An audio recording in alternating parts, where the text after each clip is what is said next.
To the world, he was untouchable. Adrian Veyron, a man sculpted from success and draped in the kind of wealth that whispered through the city as most exclusive halls, had everything. Yet, as he sat in the cold, unfamiliar confines of a wheelchair, a chilling thought gripped him. What if he had nothing at all? The lie felt heavy, a suit of armor made of glass. He had told Cassandra, his girlfriend of nearly a year, that a brutal car accident had stolen the use of his legs. It was a desperate, reckless test, born from a doubt that gnawed at him in the quiet of the night. Did she love him, or the golden cage he lived in? Now he was about to find out. The first few days were a perfectly staged play. Cassandra, a woman whose beauty was as sharp and polished as a diamond, performed her role with practiced grace. She smoothed his hair for social media photos, her eyes filled with a convincing sorrow as she typed out captions about their tragic ordeal. She assured him, with a voice as smooth as silk, that he was still the man she adored. But when the audience was gone and the curtains fell, the actress disappeared. Her touch became brief, almost resentful. Her laughter, once a melody in his ears, now sounded like shattering glass. She started avoiding him, citing charity events and social obligations, her excuses as flimsy as her affection. Adrian felt her love, or what he had mistaken for it, draining away, leaving behind a bitter residue of irritation and disgust. In the vast, silent corridors of the mansion, another figure moved, a quiet presence in the background of his crumbling world. Her name was Marble, a maid who had worked for him for only a few months. She wore her simple purple uniform, with an unassuming dignity, her movements efficient and her presence calming. She was a ghost in the grand scheme of his life until now. While Cassandra would sigh with theatrical impatience when Adrian struggled to reach a glass of water, it was Marble who would appear silently and place it gently in his hand. When Cassandra made a show of being too tired to push his wheelchair, it was Marble who would guide him through the sun-drenched gardens, her steps even, and her silence a comforting balm to his bruised spirit. Adrian began to watch her, to truly see her for the first time. She never looked at him with the pity that filled the eyes of his society friends, nor with the star-struck admiration he was so used to. She looked at him simply as a man, wounded and vulnerable, but a man nonetheless, deserving of respect. In her plain, honest gaze, Adrian felt a flicker of something he had unexperienced since long before the millions and the mansions, a feeling of being seen for who he was, not what he owned. The weeks dragged on, and Cassandra's facade crumbled into dust. She began to mock him, her words like tiny, sharp knives. She told her friends on the phone that he was a shadow, a hollowed-out version of the powerful man he used to be. The breaking point came during a lavish party held on the mansion's sprawling terrace. The air was thick with expensive perfume and the false laughter of the city's elite. Cassandra, holding a glass of champagne, pointed a perfectly manicured finger at him. "Look at him," she announced to her circle of friends, her voice loud enough for everyone to hear. "He used to command boardrooms, and now he can't even command his own 2 feet." A wave of nervous chuckles rippled through the crowd. Adrian sat frozen in his chair, the world narrowing to the sound of their laughter. His face burned with a humiliation so profound it felt like a physical blow. In that moment, he felt a steadying pressure on the handles of his wheelchair. It was Marble.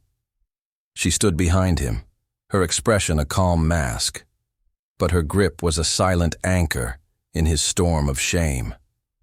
As the cruel laughter echoed across the terrace, she leaned forward just enough for him to feel her presence, a quiet shield protecting him from the poison in the air. For the first time, Adrian understood with blinding clarity who saw the real man behind the performance, who cared without condition, and who had never asked him to be anything other than what he was.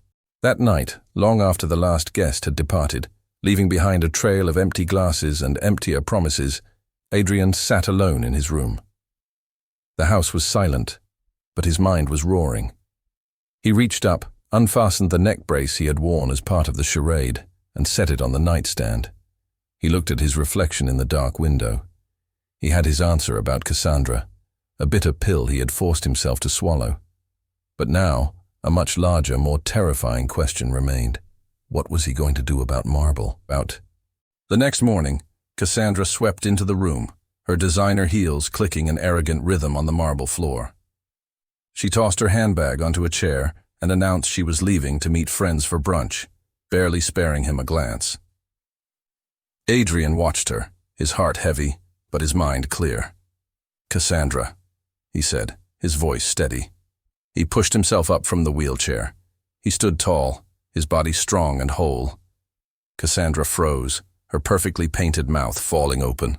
Her eyes darted from his face to his standing legs and back again. The confusion on her face curdled into pure fury as the truth of his deception washed over her. The glamorous mask shattered, revealing the ugly, grasping greed beneath.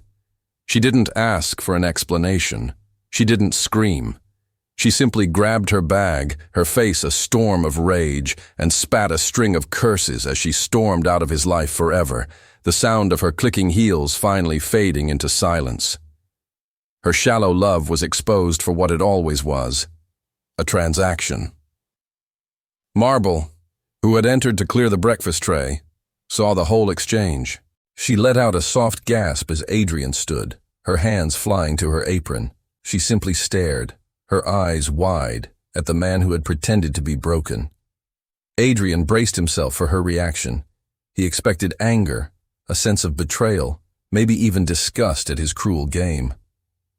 But Marble remained silent for a long moment, her gaze searching his.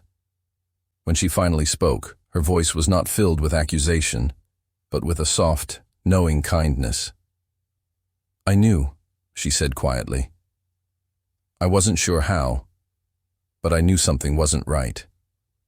She told him she had seen the flicker of strength in his arms when he thought no one was looking, the way his legs tensed when he shifted in his chair, but she hadn't cared about the lie. "What I saw," she continued, her voice gentle, "was the sadness in your eyes. It was there long before the wheelchair. That was real." For the first time since he was a boy, Adrian felt the sting of tears. The walls he had built around his heart, brick by heavy brick of gold, began to crumble. He confessed everything to her, his crippling fear of being loved only for his fortune, the loneliness that had driven him to such a desperate act.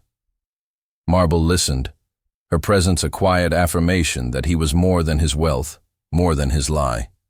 She showed him that true connection wasn't about grand gestures or public declarations. It was about seeing the pain behind a person's smile and offering a hand without asking for anything in return.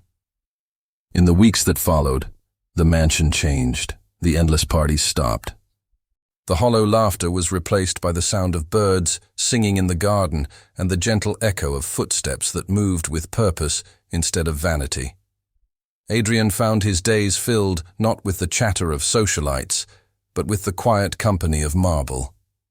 She shared stories of her childhood, of a life filled with struggle but also with simple joys. She spoke of her dreams, small, humble dreams. She never imagined a man like him would care to hear. But he listened.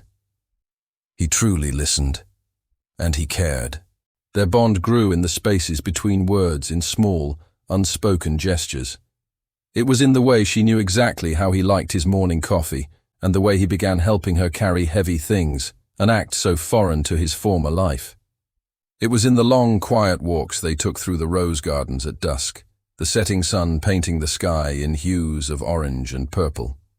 This was not a love born of status or appearance. It was something far more real, something built on a foundation of mutual respect and the profound miracle of finally being seen. Months later, Adrian stood before a mirror again, but the man staring back was not the same one. The hollowness in his eyes was gone, replaced by a light, a purpose.